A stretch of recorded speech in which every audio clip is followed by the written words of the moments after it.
Darlington race fans, and welcome to the beautiful Darlington Raceway here, Darlington, South Carolina.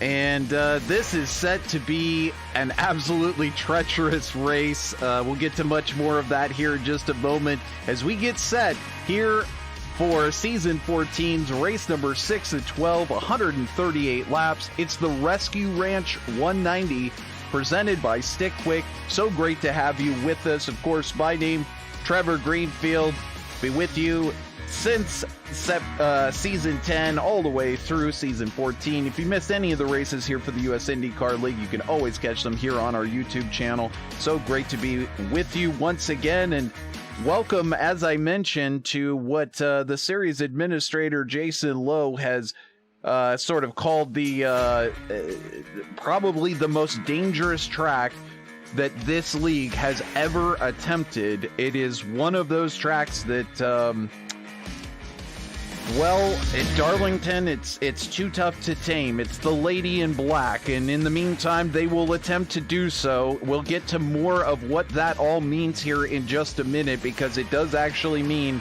some pretty surprising stuff, as the league having to take some extra measures and get the track and the cars ready for today's race. So here is Mauro Ramirez on track at the moment, attempting to qualify for today's race. So far, Dan Ensch, the fastest thus far. And now you see Dominic Hart coming in with a faster time. Jason Lowe now setting his time. Hey, happy birthday to MJ Ramirez on your screen. We'll see if he can convert his special birthday into a present for himself with maybe a podium position again, and continue that rise up through the standings here in the US IndyCar League. In the meantime, Dominic Hart setting a very fast pace with a 22.38 thus far. Now we're looking to see if anybody is able to go any faster. So far, Mauro Ramirez only fourth there. Mr. Stick Quick, Richard Kelbaugh on track. He has been steadily increasing his pace here in the US IndyCar League each and every week this season, definitely stepping up. This time, good enough for sixth fastest. Take a look over here. Jeff Murray just making it out there onto track for his first lap. Great to have former series regular Jeff Murray now coming back and able to make quite a few of the races. Great to have him back in the group. And once again, you can see what makes this track just so tricky, as the front and back straights are actually very, very wide. We go here on board with Jeff Murray. But once you get to those corners, all bets are off, as it's pretty much running the high line around a racetrack the entire time. There really isn't a lot of room to come down low into the corner. You have to stay above that dash strip, and there you see exactly why. If you get it wrong and get below that dashed white line, immediate spin around, and as a result, now as we watch David Strid, who takes the fastest lap at the moment, and no sooner had I said that than his fellow countryman and teammate Graham Bunyan, who is currently leading this championship here in Season 14, looking to add a fourth consecutive championship. Bunyan now taking pole position. Flash over to him as he is now coming to a rest. Of course, these cars are in single car qualifying, so they do not see each other out on the track. And Bunyan, I think, just taking that first lap and calling it quits there. Not sure if he just decided to bail out on this second lap or what, but Bunyan able to take pole position with a 22.23 as we still have a little bit more time. I see Fahim Rahman heading out there onto the track, but he does not look like he's going very fast, so maybe we'll get in a qualifying effort from Fahim. And again, today, like many weeks here in the US IndyCar League, qualifying not really the most important, but definitely a solid indicator of who is going to possibly be the fastest here today. So Will it be Fahim Rahman? Will it be MJ Ramirez? It's his birthday today. A couple of drivers who are not going to be with us today. Joe Bricky is going to be at the Long Beach Grand Prix. Yes, in fact, there are real races going on in the world, that being one of them at the moment. And there also Will Stearns checking in with us over in YouTube and letting us know that, yes, indeed, he won't be able to make it today, which is a bummer. He had a great race going last week.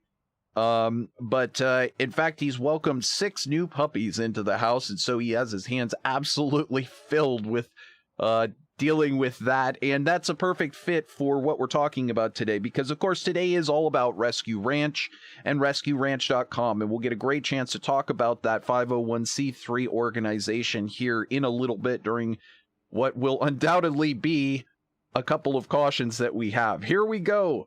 So we get set for a very, very interesting race.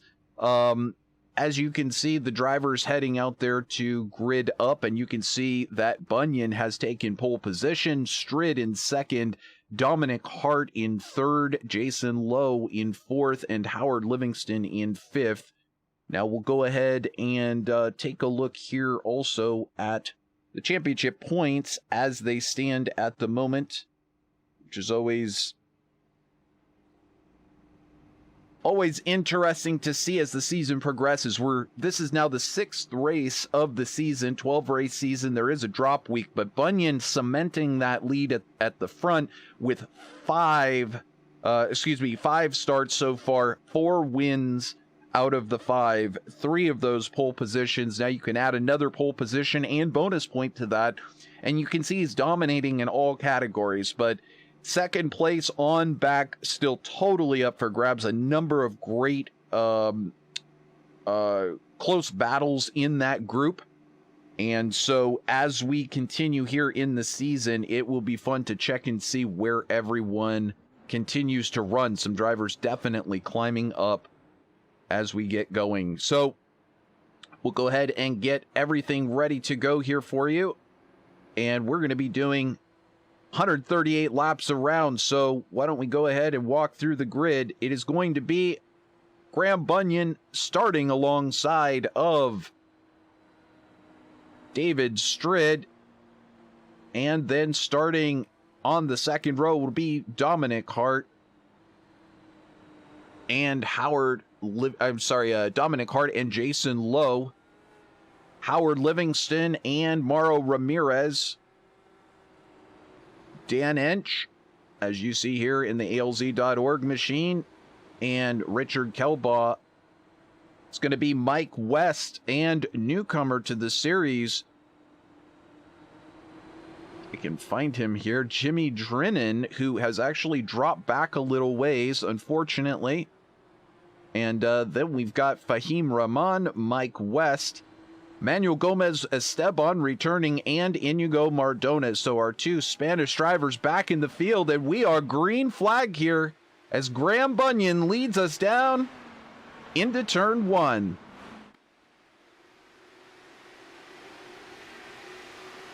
So everything already kind of nose to tail, single file, as these drivers are going to very quickly try to get this one figured out. We do see that Ryan Bowles did make the start, which is great because we love to see that guy back in the field. Very competitive. Unfortunately, he had to jump back to the pits, so he had an issue there, or perhaps decided to start from pit lane. Either way, Graham Bunyan, your leader. Second place, David Strid. It's how they started. Dominic Hart in third, and now I'm seeing some problems here for Richard Kelbaugh early on up into the wall. It has not brought out a caution. It does. He remains there, and we'll have to jump back here and see if we can figure out what happened to Kelbaugh. Was he pushed? There's Murray just behind. And indeed, he made contact with Murray. Tough to tell. Kelbaugh definitely. We're just going to back it up here just to take a look overhead. See if we can tell exactly what took place between these 2 drivers. Murray going to the inside there, and looked like Kelbaugh just wanted to come down a little bit into that space, and there just wasn't the room for it. In the meantime, we do also see that Iñigo Mardones has made a stop into the pits. Perhaps he too has an issue. We're not seeing the damage on the car, and we don't see that he actually came to a rest out on the track. So, a couple of problems for some regulars thus far already in the early going here for the round number 6. Darlington here for the US IndyCar League's 14th season. It's again great to have you with us. If you're watching us live anywhere embedded, we've put out some messages out on Twitter, Facebook, and it's getting shared in different spots. If you'd like to, please help us out by sharing our videos out there. It's really easy to do. Just click on that little share pointy arrow icon. Simple to do. Share it with groups, your friends, your family, etc. Get a little bit more notice and exposure for these different drivers out here. But so far, it's nose to tail, and these drivers are just trying to click off the laps and keep that car out of the wall. Tell you what, why don't we go ahead and, as we're now watching Graham Bunyan going to have to take on some lap cars, let's go ahead and ride on board with Graham Bunyan as he goes on to lap number 9. You can see him through 1 and 2. As I mentioned, it's very delicate balance through the corners, having to keep either the middle groove, or it's really much like running the high line at a place like Homestead or someplace like that, where you just kind of have to delicately balance the car right in that groove, and there's not really any room for crossovers. You're not really trying to maximize the corners with a wide turn in and pinching down to the apex or anything.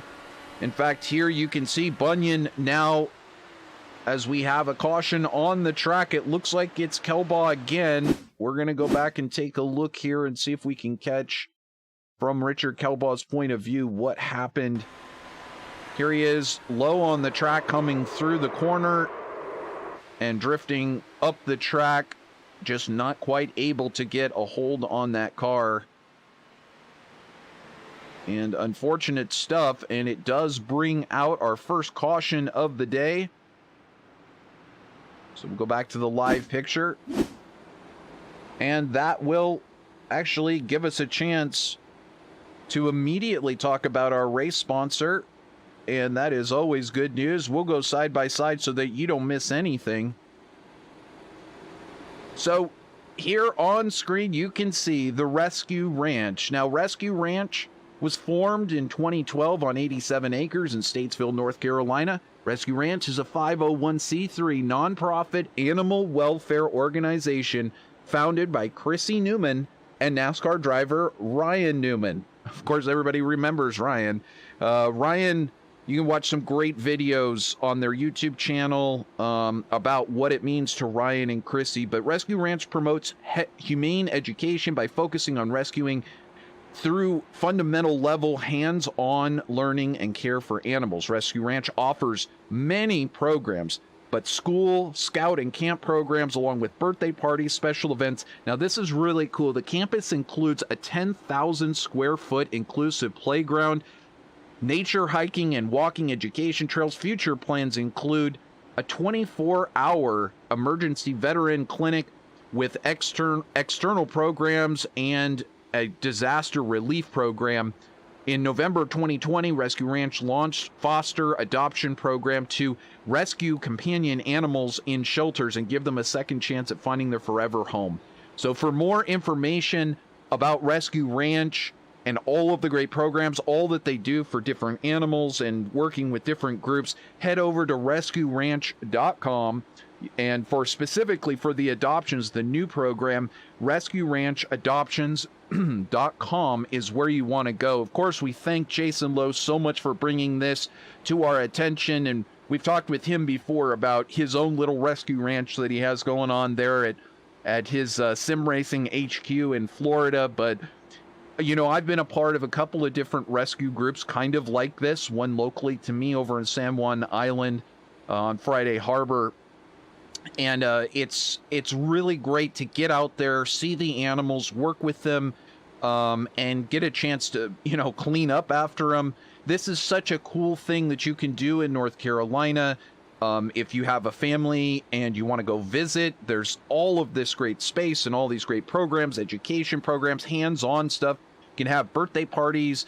Of course, that playground is so popular. But if you look there at the statistics that you see right there on that screen, let me just read this. Educated more than 30,000 students on responsible pet ownership, provided a loving home and sanctuary to 140 animal ambassadors.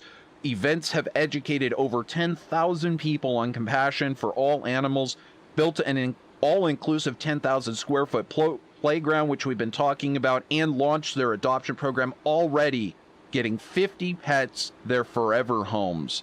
And so, I mean, I think you can see just how cool this group is, and you would expect nothing less from somebody like Ryan Newman and, of course, Chrissy. And so it continues to grow, and they need your help. So head on over, make your donation today.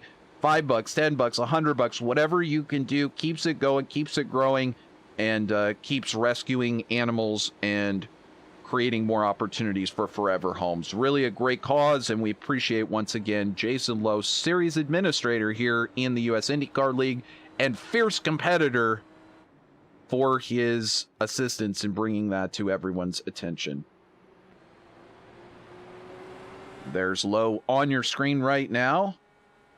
Looks like we got a new subscriber. Thank you to whomever decided to subscribe. We do appreciate it. Feel free to let us know in the description as we head back to green. And it is Graham Bunyan who leads us back. That's twice now I've missed the start, but we're close enough. Graham Bunyan, David Strid, Dominic Hart, Jason Lowe, and Howard Livingston. Your top five at the moment. Mauro Ramirez just outside that top five here, shown in 6th place, and he's got a mirror full of Jeff Murray.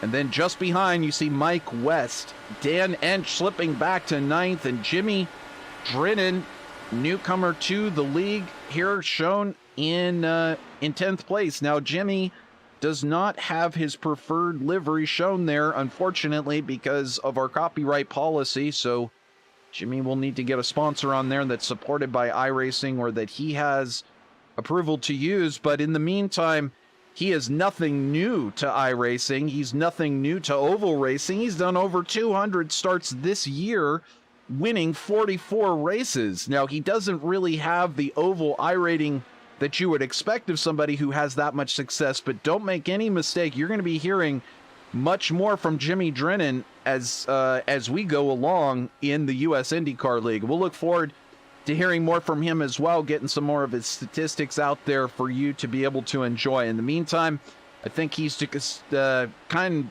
of trying to do what everyone else is doing, and we have another yellow flag. It's in fact Jeff Murray who's come to a rest.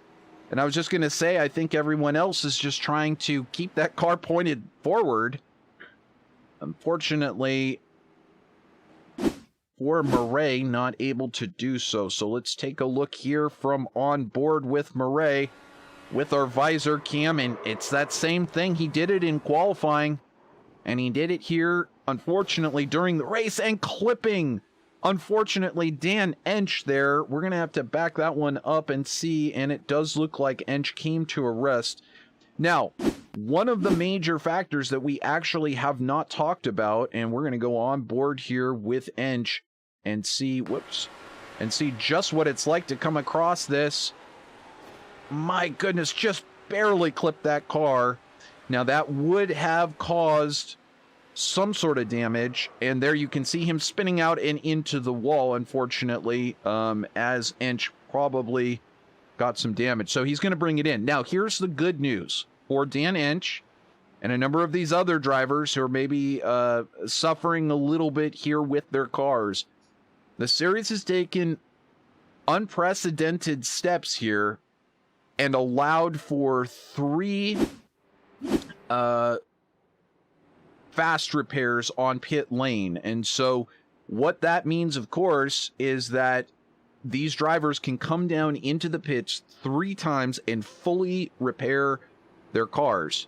So that's a great thing for somebody like Dan Ensch, who just happened to catch somebody else and was put into caution and was put into a damaged state, and they have to fix their cars. Well, usually you don't get more than one fast repair, if you get one at all.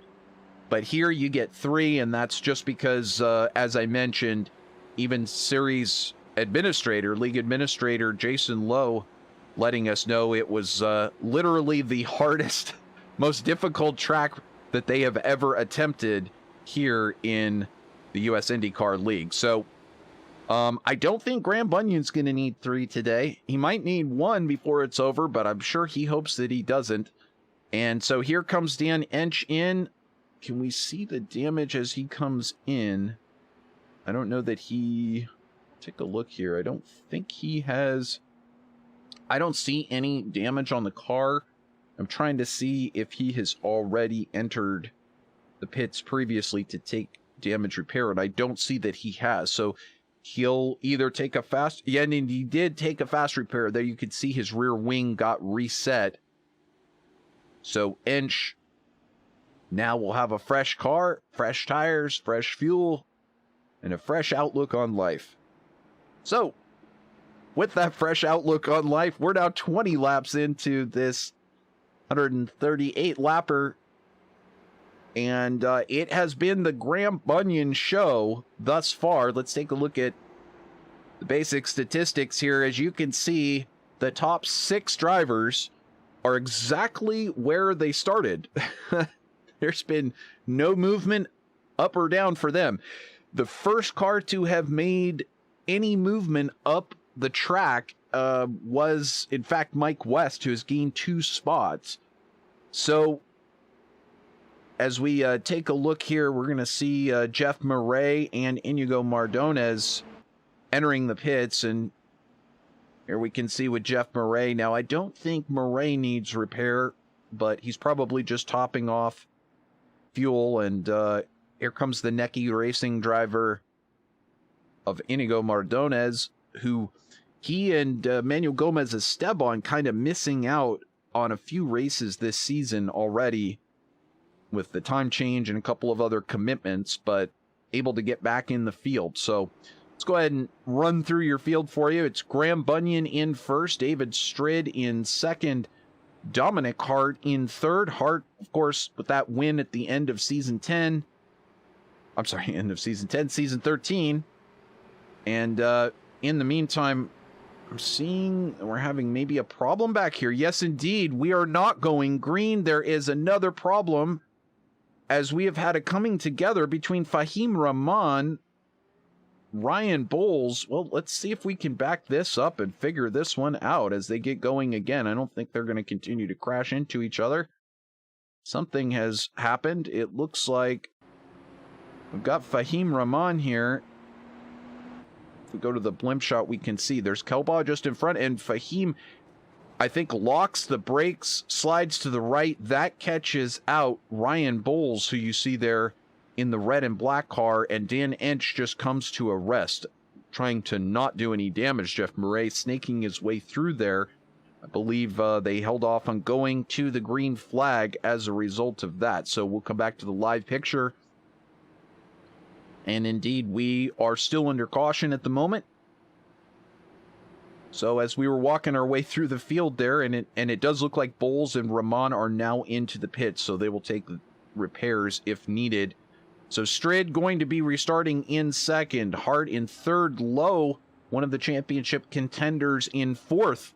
Well, he hasn't made his mistake yet today. Can he hold on and keep that top 5 and possibly be looking at a podium finish? Or will it be Howard Livingston returning up to the podium and some of those ultra competitive ways? Maybe the palm trees and coconuts getting to... No, there's no coconuts, but the palm trees getting to Howard Livingston and that easygoing margarita lifestyle. not converting into podiums. Not sure if that's what it is. He's had some difficult races and some unfortunate incidents that have cost him in this championship, but he might get back up there onto the podium. And in the meantime, a top 5 looking pretty good right now for the number 13 car. But we are back underway. Graham Bunyan leading us here at Darlington.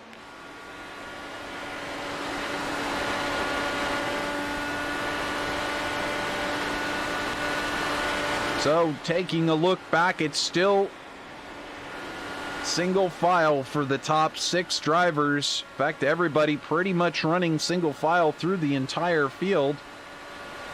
Back taking a look with David Strid, and now you see Dominic Hart behind. And so if you're Hart and you're chasing down David Strid, how do you possibly get around? And that is really the question, is a lot of these drivers kind of taking up the middle of the track, and that causes a couple of problems. So first of all, there's the dirty air coming off of the car up in front.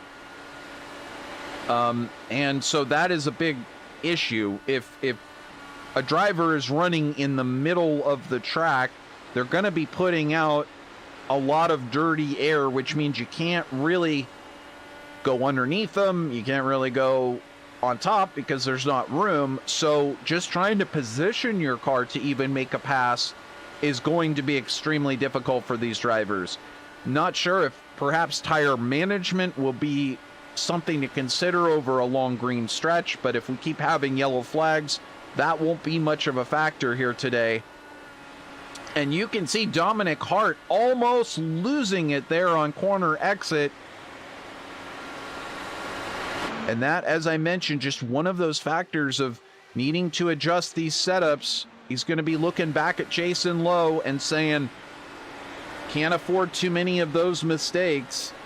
I've got to keep this car straight on the track, otherwise Lowe will have an easy time getting around on one of these straightaways. And I guess that's perhaps it. Just survive this track. Track too tough to tame out here today, and that is pretty much your strategy for either a podium position or a win. As we look back, it is Jason Lowe who is working on Dominic Hart now. Tell you what, Lowe is a real-life racer going way back. And I tell you, when these real-life racers in those real cockpits out there, when they sense that another driver in front of them is struggling, it's no different than what the sim racers go through, and they turn into like a shark in the water, and they sense that blood up in front. And I'm not even joking. I've been there myself. As soon as you see a little wiggle out of the car in front, you're like, this guy's mine.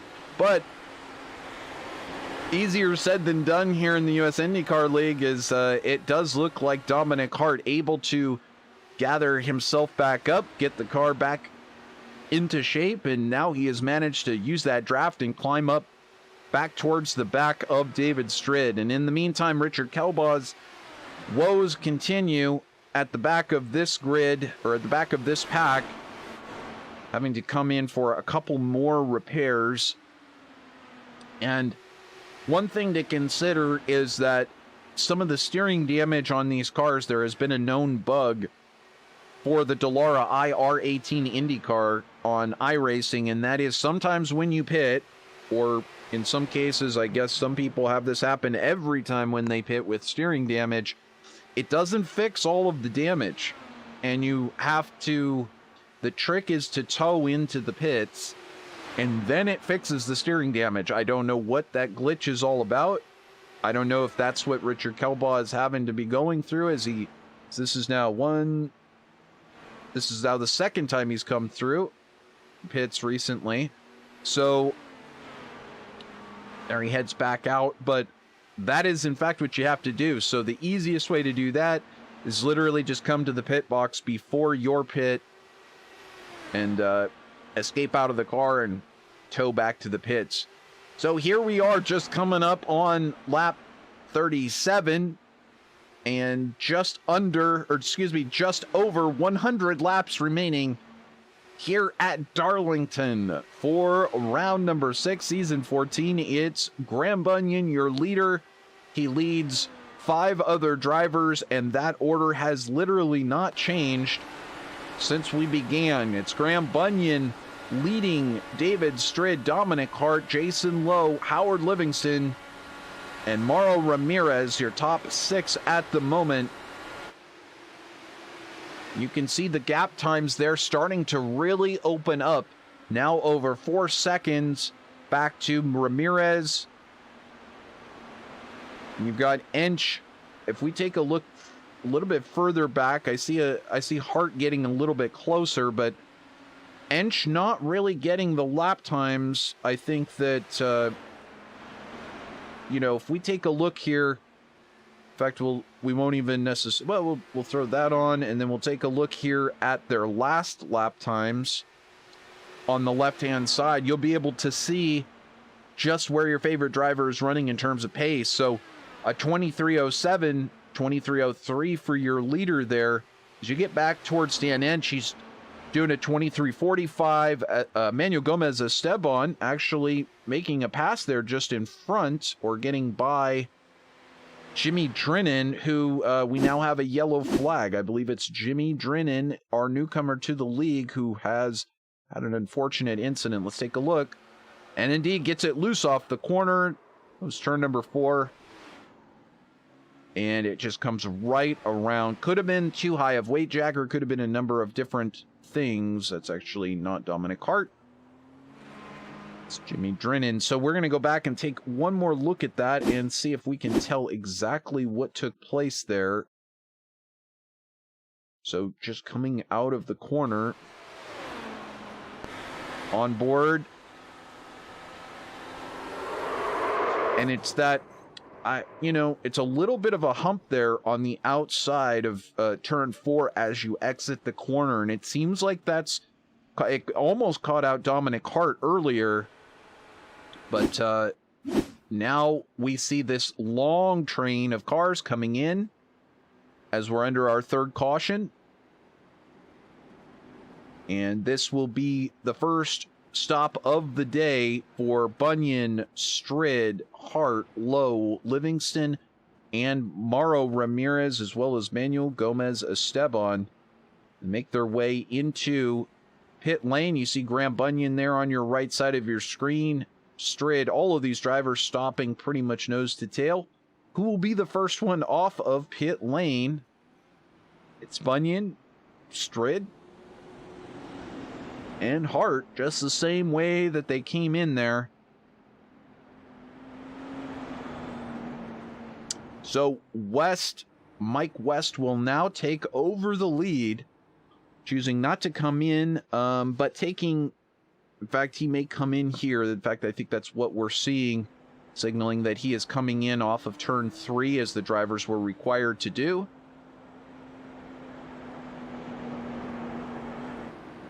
And we see that Jeff Murray is continuing out there. I'm not sure if Dan Ensch is going to continue as well. Now, Dan Ensch will take over the lead. Jeff Murray is a lap down. Ensch will get a point as well for leading a lap. But once again, now he stopped on lap 20, so he's much different in terms of fuel. So perhaps this is a power play from Ensch. After pitting on that early caution, he's going to be able to take over the lead with track position. So unless he absolutely needs to stop here, you're going to have a new leader followed by Ryan Bowles. A little difficult to sort out here. We're going to have to get that lap car of Jeff Murray out of the way. And then you see Iñigo Mardones and Richard Kelbaugh separating Ryan Bowles and Dan Ensch. In fact, a couple of cars, separating there. So there's Ryan Bowles, who's going to be running in second as soon as these lap cars are cleared out.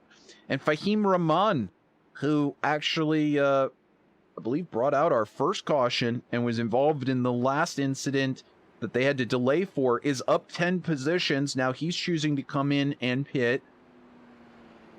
But up 10 positions, he was running in that 3rd spot. Dan Ensch continuing around here. Bowles, Rahman going to be coming in. And so that will put Graham Bunyan behind Ensch. So this is going to be really unfamiliar territory in terms of what we typically see Ensch doing. But this is a great power move to put himself out there in the lead. He does not have full fuel, so he'll be a little bit lighter than Graham Bunyan and David Strid. And so this could be a very good chance for him to not only lead a lap, but lead a bunch of laps and possibly be able to get onto a lead strategy if we can get enough green flag racing in. So, Ensch, always kind enough, my former teammate over at Last Lap Motorsports. Of course, he's racing for the ALZ.org, and he always shares so much great information for me. He's let me know if it was clean, they could get about 40 laps or so on the tank. And you could stretch it a little bit further if you can, get some drafting help. But, yeah, he was extremely concerned about this race. Extremely concerned about how treacherous this racetrack is. But nevertheless, he finds himself out there in front. Will it be Dan Ensch, usually the fuel-saving master, who's able to take a podium position or maybe a win here for the ALZ.org? Alzheimer's Association? We'll find out, as Ensch has a little bit worn tires and low fuel. And there's Graham Bunyan hunting him down from just behind. Is Bunyan even going to give him a thought? Or is he going to stick around behind and try and just hold off and maybe save some fuel? That's always one of the options that you can do. You do not have to just pass right away and go out there and hold down the front of the race. You can just sit behind and maybe try to save some fuel, but I don't think so. And one of the reasons why you don't want to do that for very long is because if you're in clean air, you get to manage those tires. You don't have to follow somebody's dirty air into the corner. You can just ride around and work your weight jacker how you want to, not have to overwork those tires. In fact, here goes Dan Ensch back to second, and it looks like David Strid almost bunching up with Dan Ensch as we saw Bunyan launch himself straight to the lead. The 101 car now your leader, and Ensch slipping back to second. Looked like perhaps Bunyan catching Ensch just a little bit off there, and Ensch now kind of struggling. It may be those used tires finally starting to really hurt, as we now see the drivers who did stop able to get by with absolute ease. The next one to try to do so is going to be Dominic Hart. He's going to try to make that move, possibly around the outside. We just saw him there a moment ago. Tries the inside, goes back, tries the outside, nothing doing. These drivers now continuing here as Ensch is up into the wall. Ensch just barely making contact with the wall. Those tires must really be hurting. Number 52 is in a world of hurt, so not sure if it was just the tires or if maybe some of that early damage didn't get 100% fixed, but Ensch really struggling to hang on to that car. He's dropped all the way back now to 5th. Graham Bunyan, however, not suffering at all after that pass. He's now taken over the lead once again and is able to put a full second on second place, David Strid. Third place, now Dominic Hart has slipped back over a second from Strid, and then you can see Lowe even further back. I think we just had a problem, and indeed we have two cars on top of each other. It's Ryan Bowles and Mike West who have come together, and I see that perhaps Iñigo Mardones involved with that. We're going to jump back and take a look at this one. Well, things are already not looking right here, aren't they? Well, we see Mike West there on the outside, Ryan Bowles on the inside, so why don't we just back it up a little bit? And it does appear as though it was West who got into the wall first. Take a look from overhead. There's West into the wall, and he starts to come down and unfortunately collects his teammate Ryan Bowles. It does look like Manuel Gomez Esteban did also possibly have a coming together there with Iñigo Mardones. Let's jump back and see if we can tell what happened there. This from Iñigo Mardones, and it looks like Gomez Esteban just perhaps ran into the back. We're going to take one more look from Gomez Esteban's point of view and see if we can tell exactly what caused him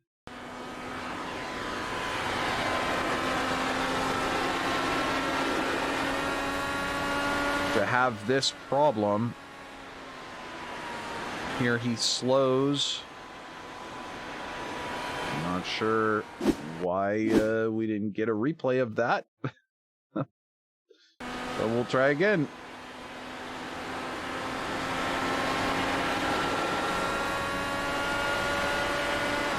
So here we go through the corner, and it looks like he slows down as we come through the corners. And so again, so far back, I really don't know. But well, maybe Manuel Gomez Esteban not involved in that one, perhaps seeing another car. But either way, back to it. And I'm wondering if this is Graham Bunyan coming in for a stop.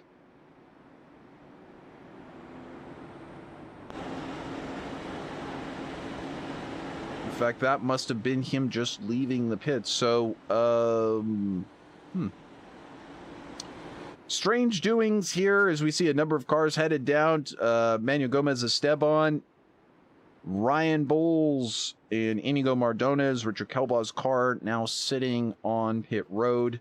I think that one is done for the day. But the rest of these cars, 14 cars still remaining in the field. And we'll get the gap times back there so you can see and follow your favorite drivers. I think Mardones with some serious issues on that car, needing to take a fast repair and back underway. So we are not quite halfway here.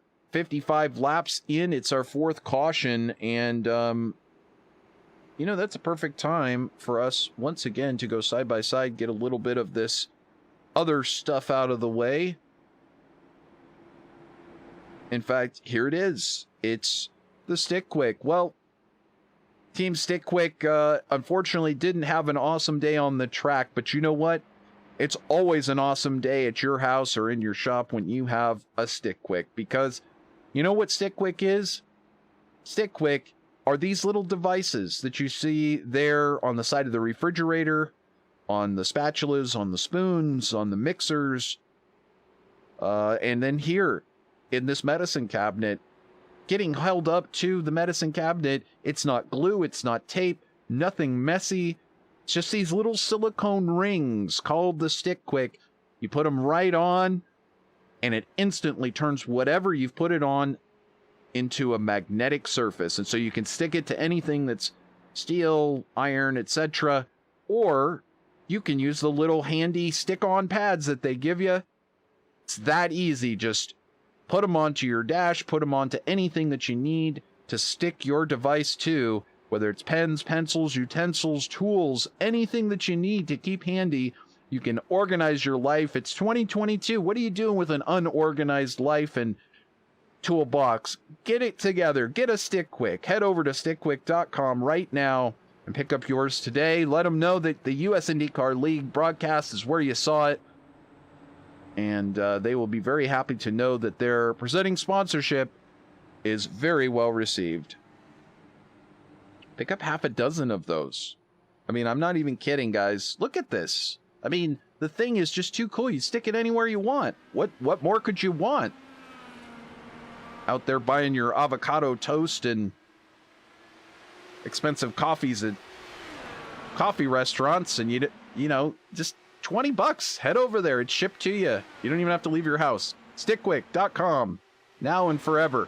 Bunyan leads us here on lap 57 with David Strid in tow. These two yucking it up, I'm sure, on TeamSpeak at the moment. Talking about their favorite Australian adult beverages, and perhaps the relatively tame Australian Grand Prix that just happened for Formula One. I won't spoil it for you if you haven't seen it.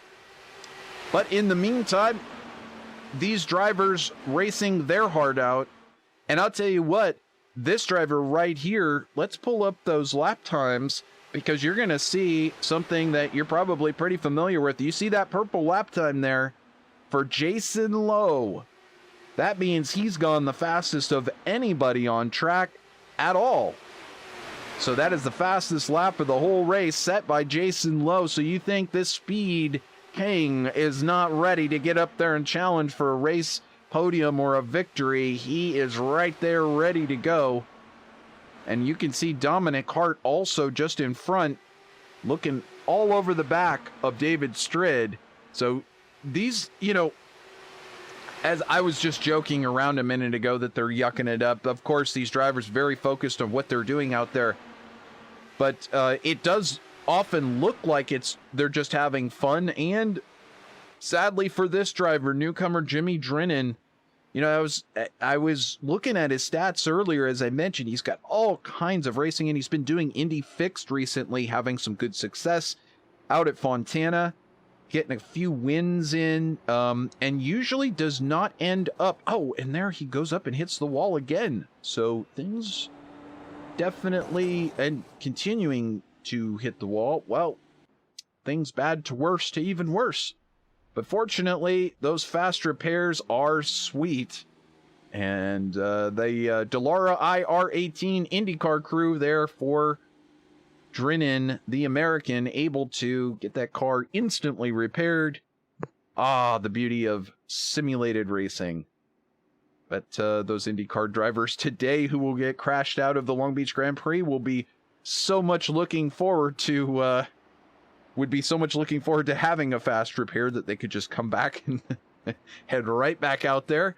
Those of you who saw the IMSA race, former champion of Champ Car, and of course winner in IndyCar, Sebastian Bourdais. If you haven't seen the IMSA race, well, I'm just going to go ahead and spoil it. The dude is still just as amazing as he ever was. Qualifying on pole position, breaking the track record, and then in the prototype, and then having a spin in the hairpin at Long Beach, and then coming all the way back from the back of the prototypes and winning the race. It's amazing stuff. So former IndyCar champ Sebastian Bourdais doing some really cool stuff elsewhere. So now we do get Dan Ensch and Manuel Gomez Esteban into the pits. Ensch going to be able to recover, fortunately, from that incident earlier, and just so lucky. Let's just kind of focus on what's happening here in this race. You know, the timing of that caution coming out for Jimmy Drennan is just, I mean, I'm sure Dan wishes it came out maybe a few laps before, because he was really, really struggling with that car.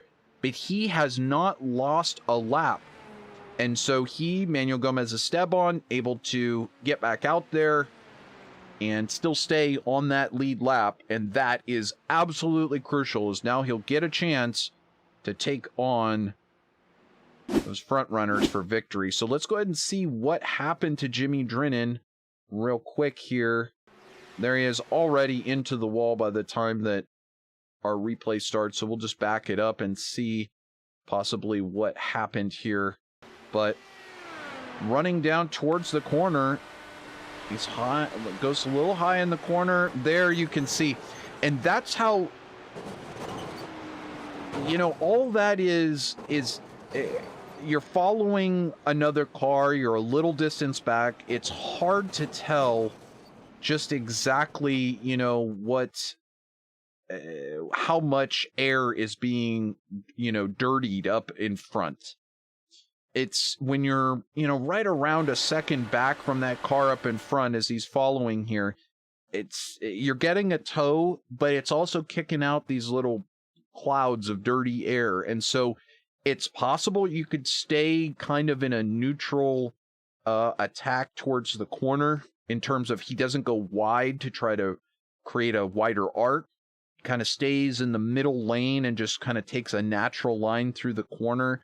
And as he closes in on the car in front, that extra dirty air starts to buffer the front of your car, and you just don't have the turning downforce anymore. And so you start sliding up the track.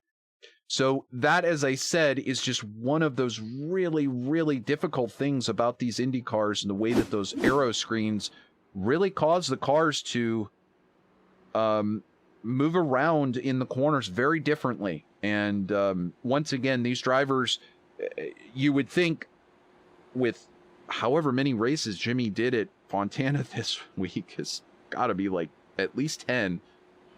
You'd think he'd have a pretty good mastery of that by now. But again, that little bit of a slip probably wouldn't have mattered at Fontana because the corners are so much wider. But here, you see where that white line is as we're following Graham Bunyan. He's about to get us started again. And you see where that white line is. It's only barely 3 grooves. So, yeah, just much, much harder to get through these corners, and very, very little room, very little margin for error. And so Bunyan restarts here on lap 66 in first. Second place, David Strid. Third, Dominic Hart. Jason Lowe in fourth. Howard Livingston in fifth. And Mauro Ramirez in sixth. Now, if that sounds like familiar territory for some of these drivers, you're absolutely right. We've got a driver off on the start-finish straight. I'm trying to figure out who that is. I think it's Mike West. No, I'm sorry, it's not Mike West. It is Ryan Bowles, who's gone off on the start-finish straight. And we'll have to go back and catch that one. Ryan Bowles with a damaged left front there, and he's already made contact there. Let's step back just a little bit further. So we'll step on board with him. And once again, just off that turn 4 bump, really catching some of these drivers out. Now, that particular bump could be due to why the cars are reacting so strongly to that.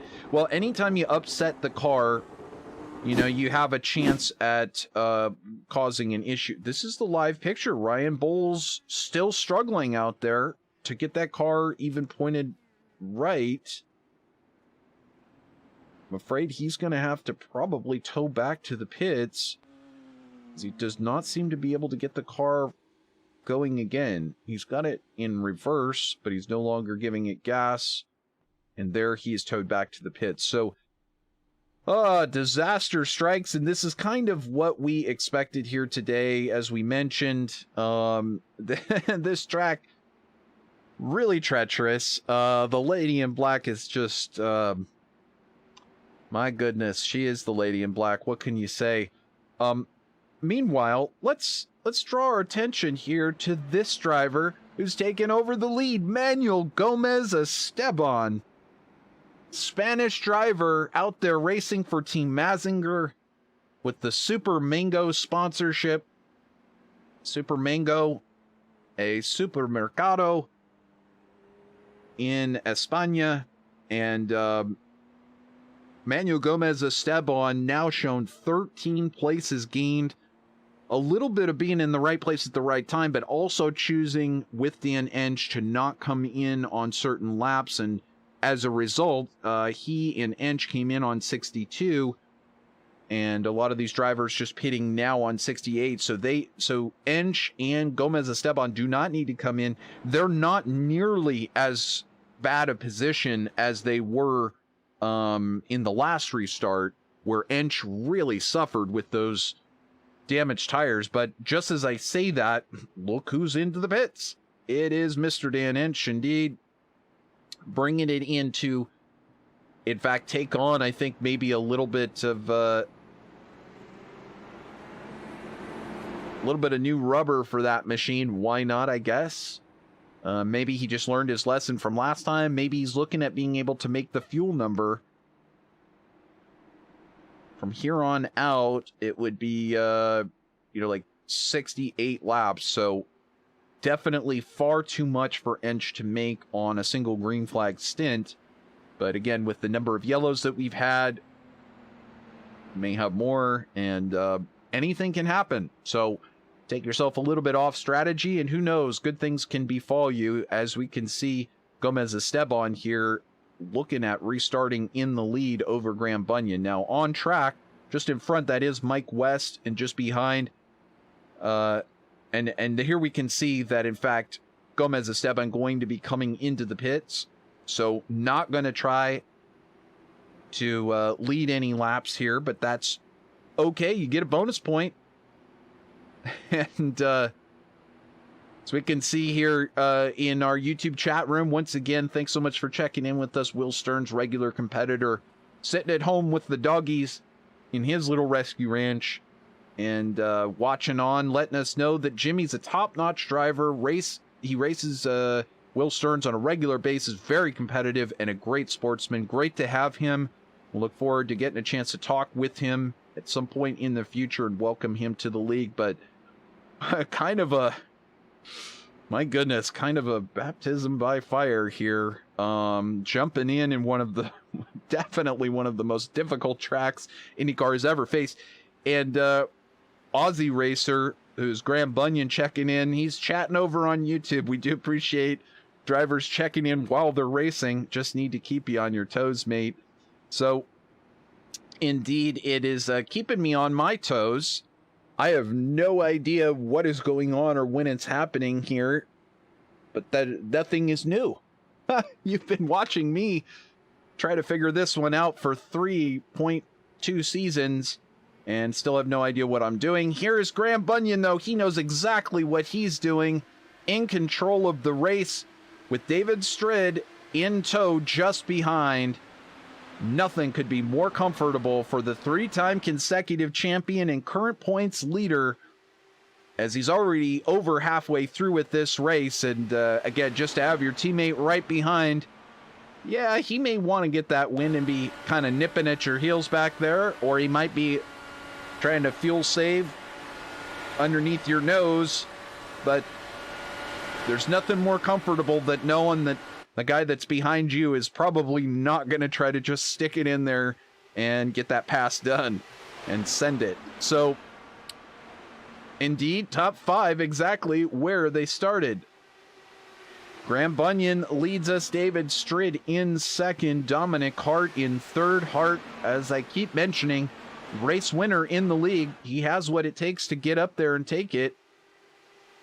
And so we'll see whether he can manage to do so today. Jason Lowe hanging on there in fourth, that time by setting the fastest the fastest lap time again. So Lowe showing that he knows speed and he knows how to get around this track very quickly.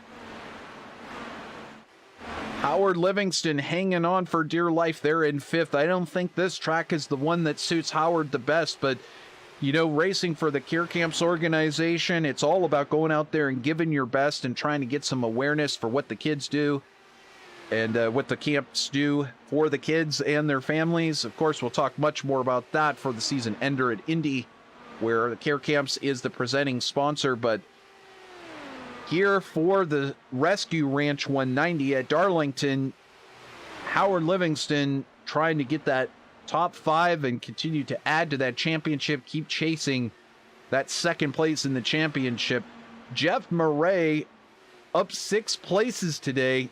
He's having a good run from where he qualified. Just over Mauro Ramirez right now, birthday boy back there for Black Tiger Racing. He's going to be looking at trying to get up there in the top 5 as well. Mauro Ramirez having some good runs here in the league and definitely getting close to becoming a championship contender here. So all of these points are very, very important, and you can see Mauro all over the back of Jeff Murray. So going to try to take an attempt here into turn 3. No, he does not. Now backing off a little bit. Maybe try to save those tires. Get another run at Jeff Murray. Try to make a drafting move around the inside or the outside. Murray kind of has a little bit of an issue. Brings it down to the inside, the apex there of the corner. Here's Mauro closing in quickly, but thinks better of trying to make that move through 3 and 4. continue to follow this battle happening on track. And we look back, there is Dan Ensch, and as we mentioned, Dan just behind. He had that issue in the last stint where he restarted from the lead and had a really difficult time with it because he was on older tires compared to everybody else. He slid back through the field, made contact with the wall, still able to hang on to that race car, keep it on track. And that's what I'm talking about. You know, these drivers, it's not just about winning. It's not just about being up there in front and possibly winning the race. It's in making big moves and setting the fastest lap.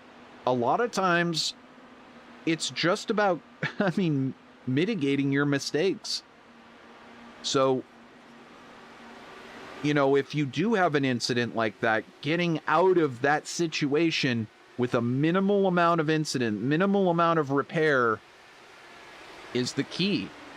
And that can lead to opportunities to be able to get your car repaired, get yourself back onto the lead lap, or in the case of Dan, he was able to stay on the lead lap, and as a result, it's back to game on as far as trying to fuel save, possibly get to the end, take yourself on an additional extra outside of normal strategy, and who knows,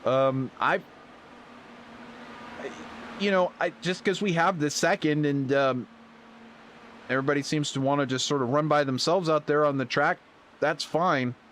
Just trying to point out here that, in fact, it's, it's one of those things where when you're trying to create a strategy for yourself as an IndyCar driver in these races, I mean, you really have to look at the lap times and how they fall off. And a lot of times, if the times start to fall off, there is a kind of point of the stint where it really doesn't make sense for you to keep running the car around because you're losing too much time. So you might come in and try and take fresher tires just to stay the fastest car out there on the track. Another driver may be following around behind another driver, saving fuel, running a high fuel map, and that driver may be in a totally different race where they don't care if they're 0.3 of a second a lap off of the pace or 0.2 of a second off the pace. They don't care. They're saving fuel. They're going to try to make it another 5 to 8 laps. Now, it has not really played out, if I'm being honest. As we take a look back, here is a pass, but he can't quite get it done. It was Dominic Hart who gave it such a valiant effort just a moment ago. He really did try as they work their way around here at Darlington. Beautiful under the lights.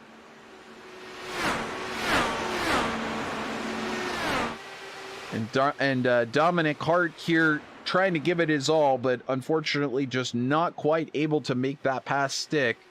We'll see whether he can do that again. But as I was just mentioning, there's really two different playouts of the strategies I just mentioned before. Fuel saving versus being the fastest car on track. So if you're the fastest car on track out there like a Graham Bunyan is, or David Strayed, or Dominic Hart at the moment, even Jason Lowe hanging out there with those super fast laps that he's been able to hang on. Or hang. Don't even know the right word there, but able to put in.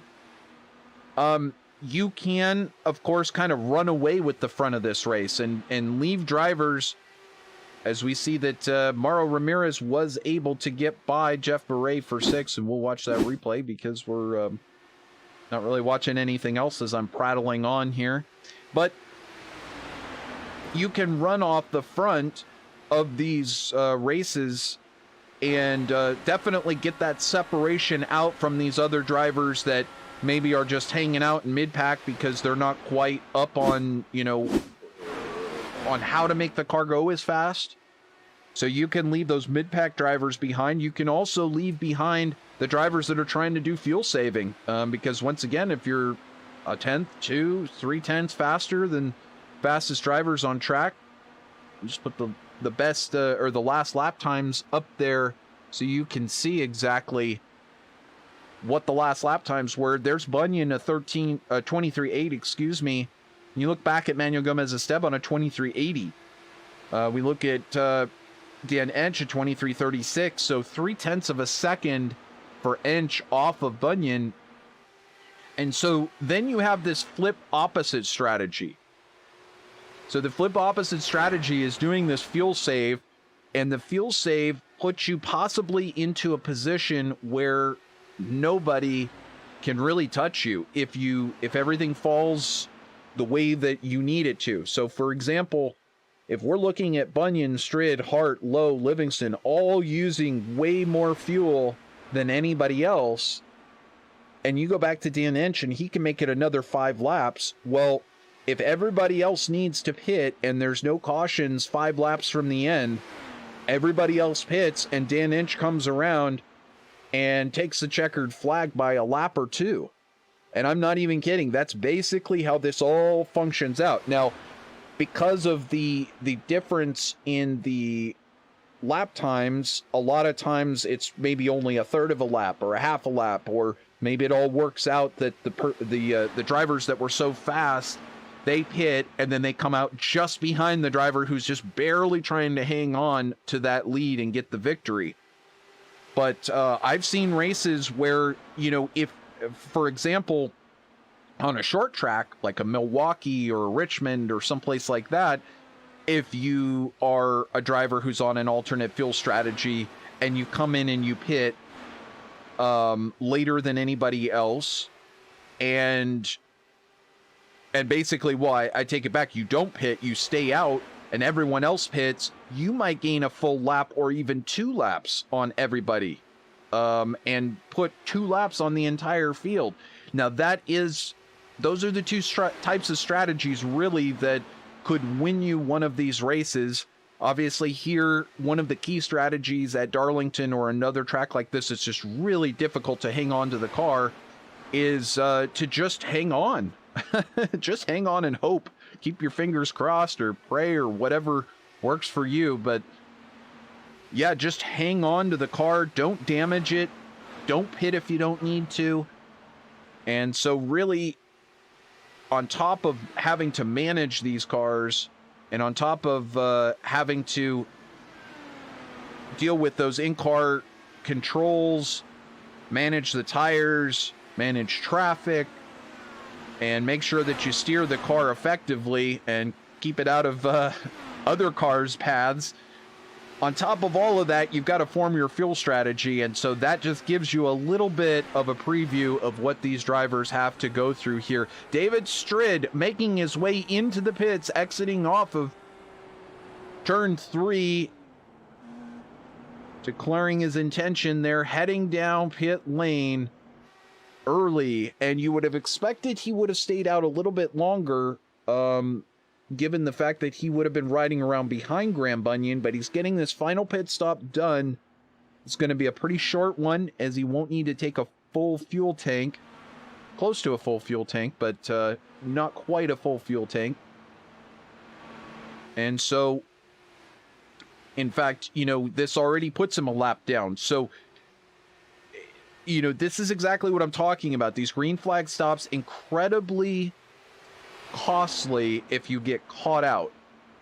Now, what would happen in this scenario if there was, say, a caution to come out right now, everybody else would need to pit as well, and Strid would get his lap back.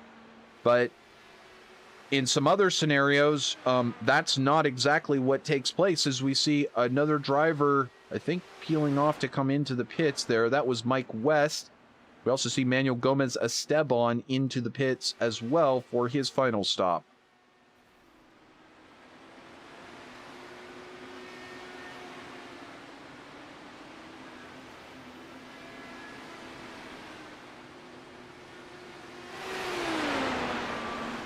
So we'll get the gap times back up there. You can follow along. And why don't we put the track map up there as well? With the initials of your favorite driver, you can see exactly where they're at. It does appear as though Dan Ensch is possibly having an issue. No, he's coming out of the pits. Actually heading into the pits. My mistake.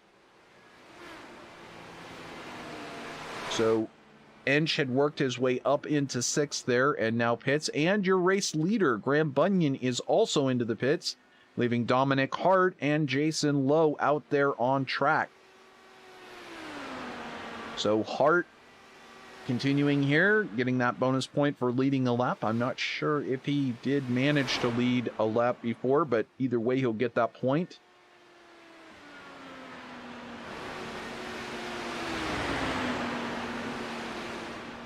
And continuing here on lap 107. So now, once again, talking more strategy. Hey, you're running by yourself. You can't pass. What are you thinking about doing?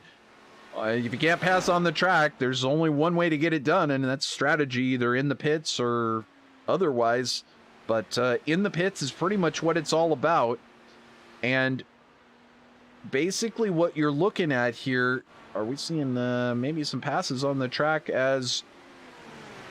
Yes, indeed. Now we're seeing Iñigo Mardones headed into the pits, and Jeff Murray also stopping off into the pits. So, but back to the strategy, as we actually take a look on track.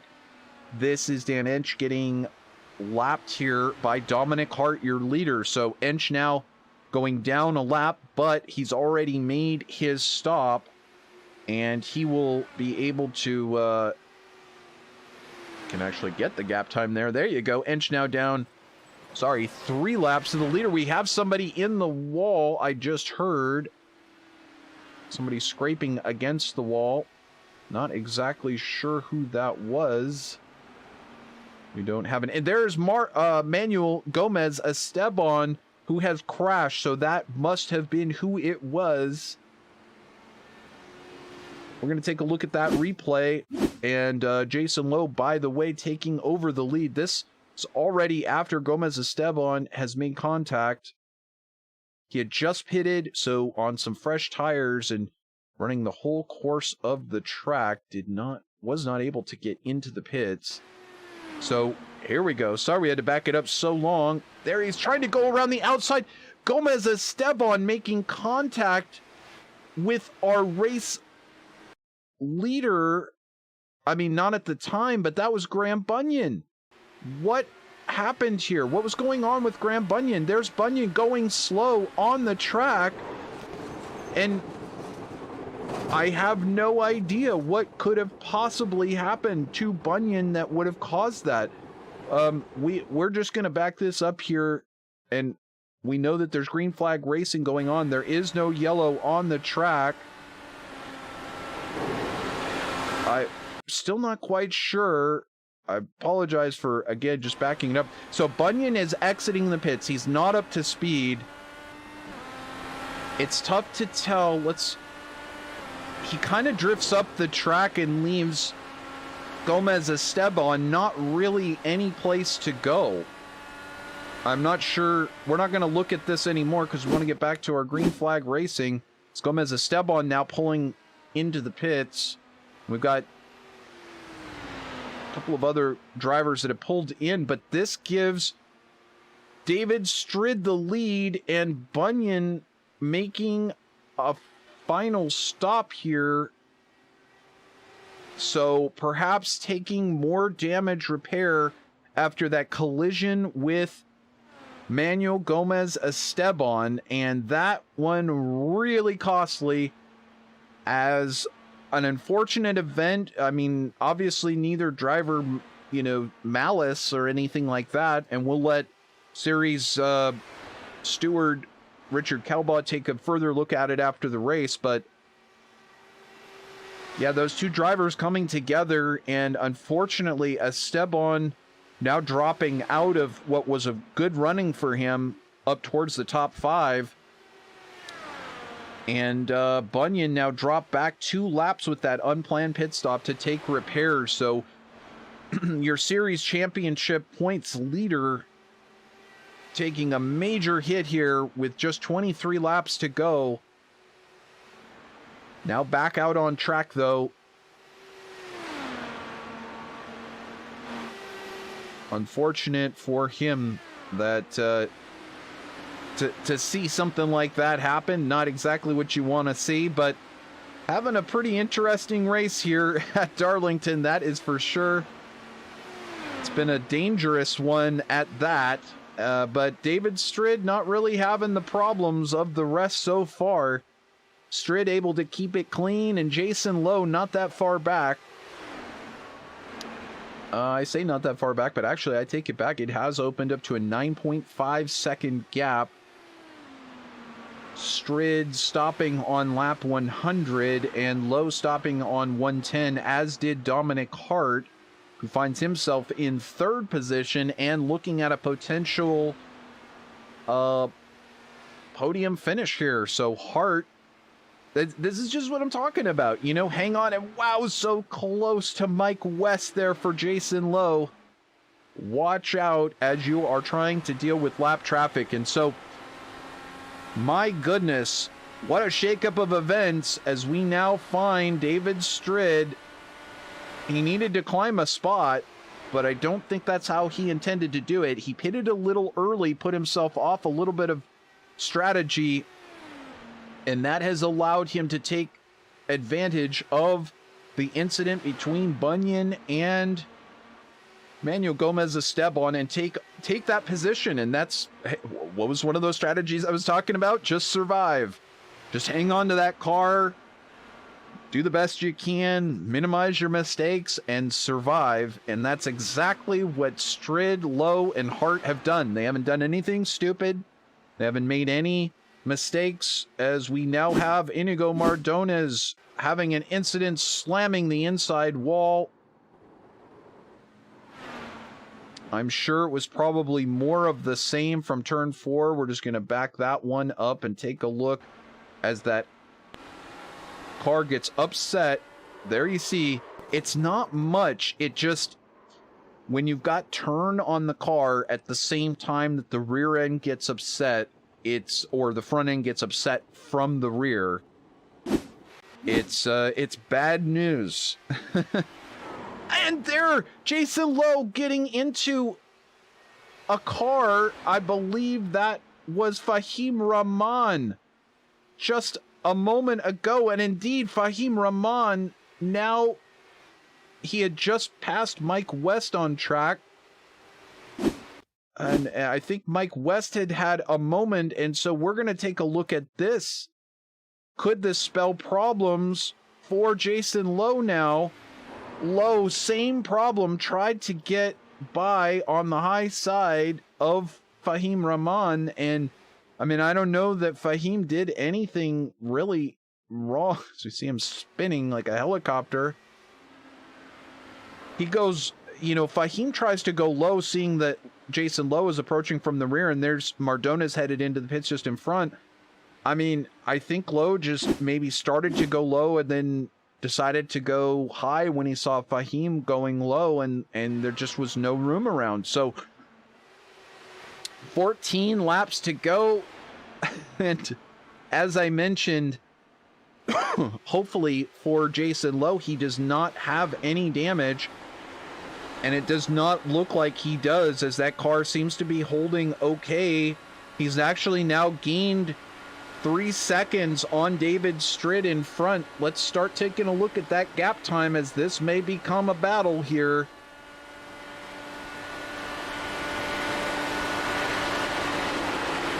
Actually, why don't we go ahead and see this time delta, as you can see how it comes down. There you can see how that lead continues to evaporate for Strid, and it looks like Lowe able to keep hold on that car. So really, as I mentioned, just dealing with lap cars, you could be just driving around the track by yourself, and all of a sudden there's a lap car that's switching from the outside to the inside. What do you do? And trying to control a car at over 220 miles an hour it's not an easy thing to do, but nevertheless, he gets a little lucky. And Jason Lowe for the Rescue Ranch, trying to put Rescue Ranch up there in victory lane. He's definitely getting himself in podium contention spot here. Just 10 laps remaining, though, for David Strid, who has put in one heck of a race here, and we're going to see whether or not he can close this one out. He had to wait a little while before he could finally take advantage of someone's mistake. Unfortunate for him that it was his fellow Australian teammate, Graham Bunyan, who was the one who, I mean, it wasn't really a mistake. He was just exiting the pits and taking a line through the corner, but Gomez Esteban kind of with nowhere to go. And, well, either way, that cost them severely. As you see, Strid now coming up behind a lap car, and once again, just having to make sure that he does not make those same mistakes that others have made. My goodness, so difficult there on exit through turn 4. It looked like Strid was sliding up towards the wall, almost making contact as he tried to get by Fahim Rahman there. And this is just such treacherous territory for these drivers as they're trying to just survive and close this one out. Right now, David Strid leading Jason Lowe by only 4.8 seconds. That gap continuing to close. Dominic Hart just 2.5 seconds adrift of Lowe. He started third. He's looking at a podium position. Will it end up there? Howard Livingston able to climb one spot, taking advantage of that Bunyan and Gomez Esteban incident. He's looking at a top 5, adding to that championship points total today for the Care Camps organization. And Jeff Murray, series regular, coming up 7 positions thus far. And so there's just 4 cars on the lead lap, as pointed out by Will Stearns. This one broken wide open here. Fuel strategy most likely not to be a factor here, as these drivers have all the fuel that they need to make it to the end. But taking a look back from Strid, it's 5 laps to go in 4 seconds. I just don't think that there is any chance for Lowe to be able to catch David Strid.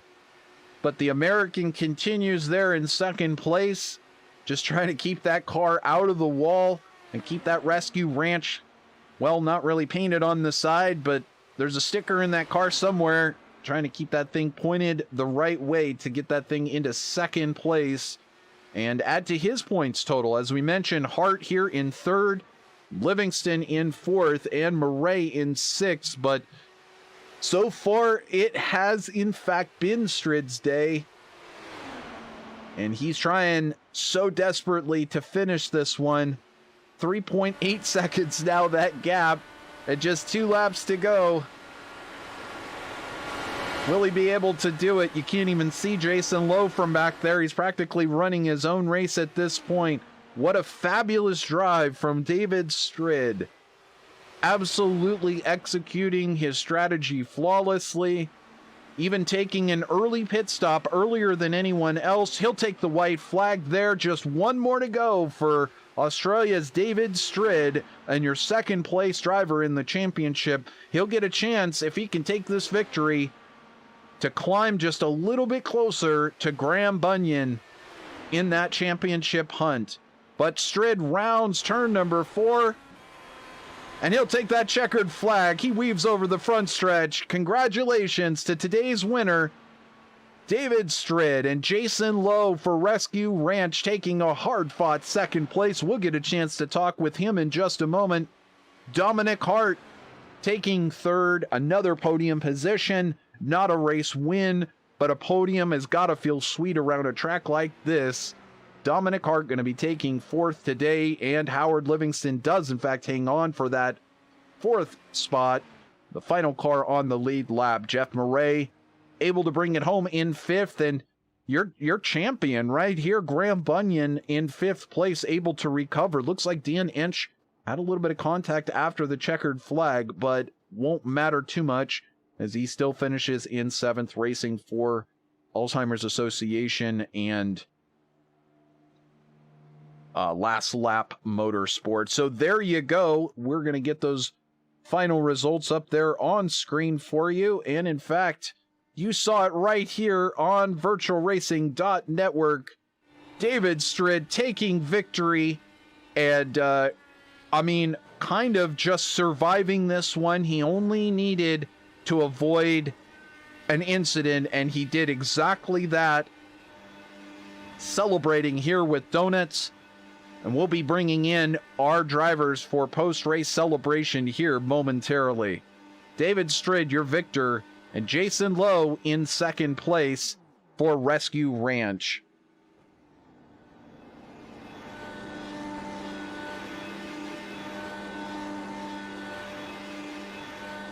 There you see the rest of the running order as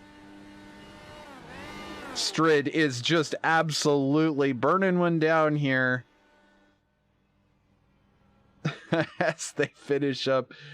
And what a great race for the league to come here and give this one a shot. I mean, you really do have to say that, I mean, hats off to them. They really didn't need to, come to a tricky track like this.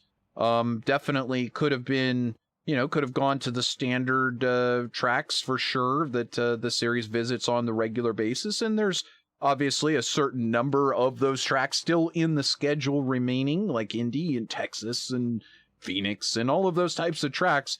But certainly here at Darlington, this was a tricky one that was just too tough to tame. And we were fortunate to have this race, of course, brought to you by Rescue Ranch. And so stay tuned here. We're just about to get some drivers in for post-race interviews momentarily. And we'll be able to bring that to you, of course, on your screen right now. We'll take a look at some of our upcoming schedule while we get some of these drivers into our post-race chat here. But this was Darlington. We're halfway through the season now that we've gotten through it. We're going to be looking next week. Make sure you join us here on a special Easter Sunday for Texas. It's always a great race. So much fun, such close racing action. And of course, if you want to watch us, hey, make sure to subscribe to VirtualRacing.Network. It's so easy. Just click that big red button. 95% of our viewers do not subscribe, so make sure you do. And you'll, if you tick that little bell in the corner, you get notified of all the upcoming races, including Daytona, Richmond, which should be a blast, Gateway, California, and of course, everybody's, the hollow ground of IndyCar, Indy, at the very end for the Indy 250 for Care Camps. And so let's go ahead and see if we can manage to corner a couple of these drivers here and get a chance to chat with them. I see us, let's see here. We've got third place, Dominic Hart. Let's see if we can pull Dominic Hart into our broadcast booth here today. Hey, Dominic, this is Trevor here in the booth. Can you hear me? I don't see, he may be just taking a break after that one. Hey, Dominic, this is Trevor here, VirtualRacing.Network post-race interview. You got me?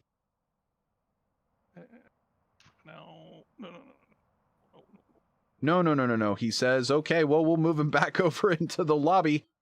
And so let's talk to Jason Lowe, who appears to be with us now. Hey, Jason, are you there, bud? You got me? Yeah, loud and clear, Trevor. All right. Hey, Jason, racing for the Rescue Ranch. And of course, today was all about Rescue Ranch. Why don't you take me through your race and what it was like just to survive here at Darlington, and how much fun it was to run here for the Rescue Ranch today? Super challenging race, both in terms of just mental strategy and keeping the car adjusted to the track. Didn't have quite the pace, I don't think, of the top three early on. I was just kind of riding, hanging on. And then I got a little better toward the middle, got a little bit better toward the end. It was really just a matter of, I guess, it looked to me that Dominic had some trouble getting into the pits on our last stop, and I was able to overtake him into the pits. And that really made the difference as far as being a top three car or not. Kind of looked to me like maybe he had some trouble with a lapped car also. Looking in my mirrors, that's kind of what I saw. So it kind of looked like he got at a disadvantage. I was looking ahead at David, trying to see if I could run him down. Had an unfortunate incident. I ran into the back of Fahim. He was telling me to pass him right. And I don't know if it was a little bit of net code or just a little bit of dumb on my part, but I turned him on the backstretch, and I'm really sorry for that. Fortunately, it didn't damage my car. I made up a little time on David. He did the undercut strategy and got a pretty good gap, and I was knocking a couple tenths off here and there.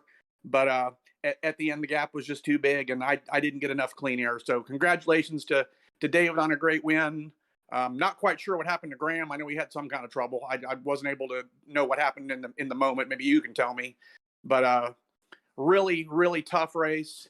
Of course, a lot more cautions than our league's used to, but we were prepared for that. We came in here with our eyes open with how tough a race this was going to be, and it was really a race the track kind of day rather than race your competitors. Indeed, and we kind of alluded to that honestly during the course of the race. Now we do, fortunately, you were able to carry Rescue Ranch with you, and of course that is our title sponsor of today's race, and how great to have them not only be mentioned multiple times, but hey, you got a podium position, second place with Rescue Ranch, and how great is that? You know, tell us a little bit. I know that you have a number of rescue animals or animals at your house that basically you've rescued, including Jeep the kitten, who we've kept up with, but you know, talk us a little bit about what Rescue Ranch means to you, and what working with these animals and education about well-being of these animals is all about. Well, the Rescue Ranch is both wildlife and domestic rehabilitation for animals that need it. It's also a place of education where people from the public can come in and be educated about different animals. In my entire life, I've never purchased an animal from a pet. Well, I lie. I bought a turtle one time, but every other cat or dog I've ever had has been a rescue.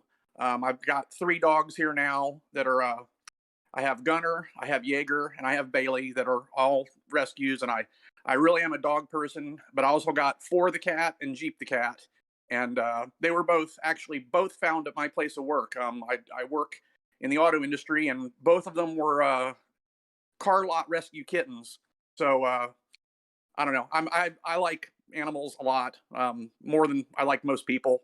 And I was glad to be able to get on the podium today for Rescue Ranch and just spread the word a little bit. Totally. And of course, we have their websites on there as well, rescueranch.com, and their new program, Rescue Ranch Adoptions, where you can, of course, adopt a pet that is a good thing for everybody, a chance for one of these animals to find a forever home. And of course, the forever home at Jason Lowe's Sim Racing HQ is a lot of fun, and we get to see a lot of cool pictures of different kitties having fun, and dogs. And hey, Jason, thank you so much for bringing Rescue Ranch to our attention. Of course, you can visit those websites, make a donation today, learn more, and possibly schedule to get out there and see it yourself with your family. And congratulations to you on a second place here. Looks like Jason Lowe of old. It was a tricky track. I think it kept you on your toes, and it really brought out all the best awareness. You're able to keep that car together and get second place. Not too shabby, and get back up there in the championship points. Yeah, thanks to Stick Quick for everything they do for us. Thanks to Rick for being the league steward.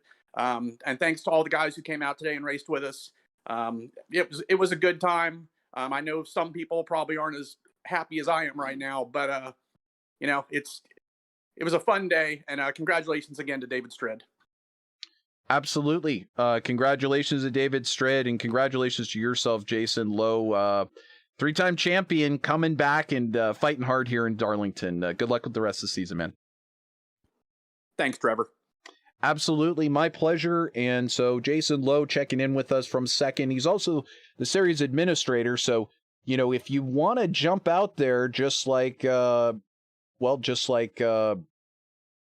we had Jimmy Drennan jump out there today for the first time. Well, you just click down in the description. You'll see a link there. If you've done any IndyCar racing at all, feel free to go ahead and click there, and it's free to enter. There's some basic license experience restrictions, so you can go over that with Jason Lowe, the series administrator, but he's who you'll be talking to. He does a fantastic job, along with David Zaleski and also Richard Kelbaugh and a number of others who do help out in the series. So we have a chance to talk with one more of our drivers here, and that is Dominic Hart, who has gotten it together. Hey, Dominic, you still with us? Hi, Trevor. Yeah, sorry about that earlier. No problem, but I know it's easier said than done to get all these buttons working and mics at the right level and everything else. But you just got off the racetrack. Another great run for you. You qualified third. You ended up third, but I know it was a very adventuresome race. Talk us through what happened today for you.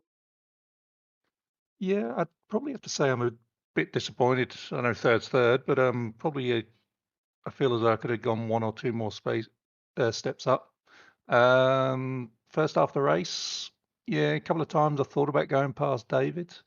Almost ran into the back of him twice. Not sure I would have had the pace for Graham.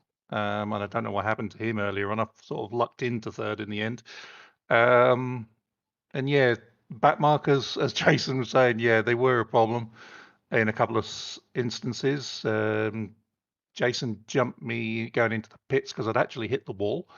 So I was lucky in that respect. And then when I came out behind him, yeah, I got held up, which frustrated me, shall we say, as a polite way of putting it.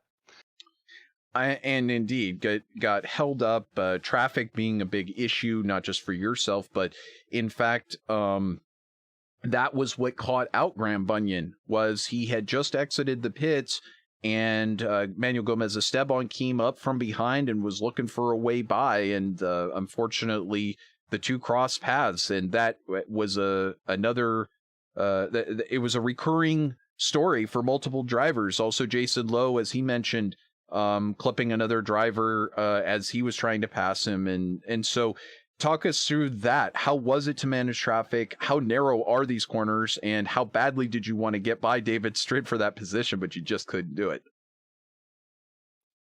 Yeah, I mean, because you've only got really 2 car widths is your line really going around the corners. That's all you've got.